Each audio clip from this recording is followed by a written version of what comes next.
Welcome to this press point following the meeting between European Commission President Jean-Claude Juncker and NATO Secretary-General Mr. Jens Stoltenberg. I give first the floor to Mr. Juncker.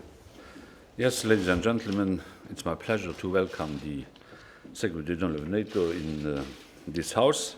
It was, like always, an excellent meeting. Our meetings are always excellent, be it by phone or physically. And we decided once again, and that's what we are doing since we last met, to step up our cooperation. We were discussing, as you can imagine, the refugee crisis, and I was repeating what the European Council concluded when the European Council last met, that we are underlining the importance of NATO operations in the Aegean Sea, and that we are calling on all NATO members to support it. Jens and I, we are both convinced that the cooperation between NATO and the European Union in the Aegean will lead to a substantial reduction of irregular crossings and allow us to... You are there? You are back? Okay. So we are convinced that our cooperation will lead to a substantial reduction of irregular crossings and allow us to effectively manage of the Union's external borders and break smugglers' school business models. This is a decisive year for the European Union and for NATO, because the security environment in and around Europe is changing radically, and both NATO and the European Union have to adjust to this, to adjust to this situation. I was briefly presenting the first elements of the global strategy on defense and foreign policy. The Commission and the External Action Service are working on, and we are in close contact when it comes to different points of this. We were mainly discussing today the hybrid threats our continent is facing, and there too it's of crucial, vital importance that the two organizations, both NATO and the European Union, are moving in the same direction, and we are working on that in order to allow us to present common views at the NATO summit later this year in July in Warsaw. Jens is in fact a lucky man, because he has one summit every 2 years, and I have one summit per week, and that makes a difference. But I feel encouraged by the meeting and by the exchange of views we had today, because it became obvious that a stronger European Union means a stronger NATO, and a stronger NATO means a stronger European Union, and so we are working hand in hand, mano in mano. Thank you. Thank you so much, and good afternoon, and President Juncker, Jean-Claude, it's great to see you again. And as you just said, we had an excellent meeting, and we also have an excellent cooperation, you and I, and we are also now in the process of developing a better and more close cooperation between NATO and the European Union. And I very much welcome your strong personal commitment to strengthening the cooperation between NATO and the European Union. That is something we need more than ever, because we face a more challenging security environment. And as you said, we have just discussed the migrant and the refugee crisis, and the European Union is responding, NATO is responding, and by doing that we are now working more closely together than we have done before, and we are also proving to the world that we are able to work together, address together, and cooperate in addressing the biggest migrant and refugee crisis Europe has seen since the end of the Second World War. And as you all know, NATO decided at our defense ministerial meeting the 11th of February to support the efforts of the European Union, of European NATO allies, to manage and to handle the migrant and refugee crisis. And 24 hours after we made the decision, we deployed the first ship in the Aegean Sea. then just before your summit last weekend, we decided to expand our support for the European Union. And we have decided to expand our support in 3 ways. We have increased the area of operation. We have now moved into Greek and Turkish territorial waters, and we have started to focus on the area around the Greek island of Lesbos. And we are planning to move further south in the coming days and weeks. And this is an important part of what we are doing, is to then have naval presence in the Aegean Sea, both in Greek and Turkish territorial waters. The other thing we did during the weekend was that we decided to increase our cooperation with the European Union and Frontex. And I'm very grateful that we have been able to really establish a very practical cooperation with Frontex. We have exchange of liaison officers, and we have also agreed on the procedures on how to share real-time information between the NATO vessels and the activities of Frontex. And this is important because the NATO ships are gathering information, they are doing surveillance, reconnaissance, monitoring the situation, and this is something which is important for both the Greek Coast Guard, the Turkish Coast Guard, and for Frontex. And the third thing we did was that we decided to increase the number of ships. There are now 5 ships in the area. There will be more ships in the coming days. And we also have helicopters on most of the ships, so we are increasing the presence of NATO vessels with modern equipment, advanced capabilities, which are then providing support for the EU efforts to cut the lines of the illegal networks and the illegal trafficking of people across the Aegean Sea. We will continue to support you. We will continue to work closely with you. But as you also mentioned, we are also expanding our cooperation in another area, and that is the challenges related to hybrid warfare. These kind of threats, which are a combination of military and non-military means, covert and overt operations. And there is really a need for close cooperation between the European Union and NATO related to issues as early warning, as supporting and defending critical infrastructure, as energy infrastructure, and of course when it comes to cyber.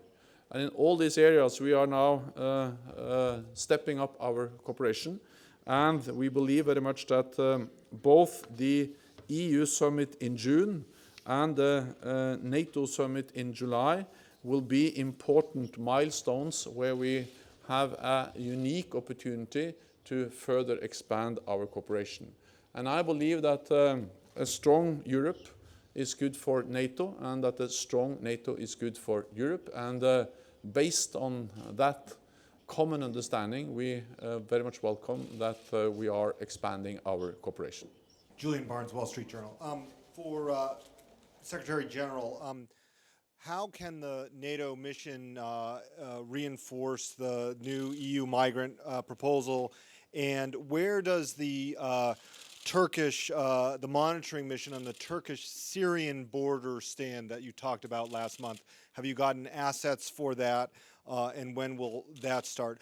And Mr. President, what does Turkey need to do? What does Turkey need to change for refugees to be returned from Greece? What does Turkey need to do in line with the Geneva Convention? And when would the first Syrians return to Turkey from Greece? So what we are doing is that we are supporting the local, the countries in the region, also meaning Turkey and Greek, supporting the Turkish Coast Guard, the Greek Coast Guard, and the efforts of Frontex. And the main way we are doing that is by providing critical information. As I said, we are conducting surveillance, reconnaissance, gathering information and sharing real-time information with the Greek and the Turkish authorities and Frontex. They requested this because the whole reason why we are in the agency was a proposal, a request from Turkey, from Greece and Germany at our defense ministerial meeting in the beginning of February. So it was a response from NATO to a request from Turkey and Greece, supported by Germany. That is the reason why we are there, because they saw and we agreed that NATO has some capabilities which are of value for the efforts they are doing in the Aegean Sea to manage and to control the situation there in a better way than they have been able to do so far. When it comes to the Turkish-Syrian border, we already have what we call assurance measures, NATO assurance measures in Turkey, meaning AWACS planes, meaning some naval presence and other capabilities which delivers assurance to Turkey. For instance, we have Patriot batteries augmenting the Turkish air defenses. This, of course, also gives us some information, some ability to monitor the situation in the area. Now we have agreed with Turkey, we did that at our defense ministerial meeting the 11th of February, to intensify, to increase our surveillance of the border between Turkey and Syria. And we are in the process of establishing and agreeing with Turkey on how to do that in the best possible way. I think the important thing is that the situation, of course, is still very fragile. Turkey is the NATO ally most affected by the crisis in Syria, hosting more than 2.5 million refugees. At the same time, I very much welcome that the ceasefire or the cessation of hostilities is largely holding. And this is the best possible basis for renewed efforts to find a political negotiated solution to the crisis in Syria. And NATO strongly support both the full implementation of the cessation of hostilities, but also, of course, all efforts to try to have talks, negotiations to find a political, peaceful solution to the crisis in Syria. As concerns your questions, I have to say that we are in contact with the Turkish government because Article 38 of the Asylum Procedures Directive is requesting from, in this case, Turkey to prove by all means that they are complying with the basic requirements of the Geneva Convention, and so it could easily be that both in Greece and in Turkey some pieces of legislation would have to be brought through parliaments, but this has to be seen in the course of this week. Thank you. We have time for one more question. Nicola. I have a question for both. The problem between NATO and EU, we know it is the problem named Cyprus. Do you have the hope that this problem could be resolved before the two summit in June and in July? And what could change the agreement on Cyprus? Could be at the end a new agreement, formal agreement between EU and NATO. And just one question of Mr. Stoltenberg on the problem of the right of asylum for the frigates they are in Aegean Sea. What about the right to the persons they are rescued in sea to have asylum in Europe, for example, for the European warship?